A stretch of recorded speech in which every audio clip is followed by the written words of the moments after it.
खासी अर्निंग कर सकते हैं। तो आइए चलिए मैं आपको बताती हूँ कि कैसे। सबसे पहले स्नैक वीडियो डाउनलोड कीजिए और स्नैक वीडियो को डाउनलोड करने के बाद आप ये देखें ऊपर एक कॉइन का ऑप्शन आ रहा होगा।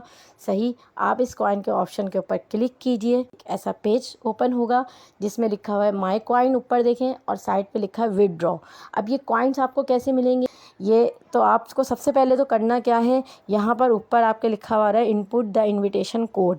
इनपुट द इन्विटेशन कोड के साथ साथ में मेरे लिखा हुआ है कंप्लीट इट, आपके लिखा आ रहा होगा गो।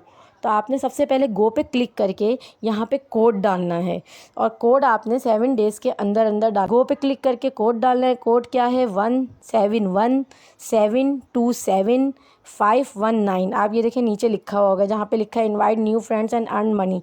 यहाँ पे ये कोड लिखा हुआ आ रहा है, आपने ये कोड डालना है।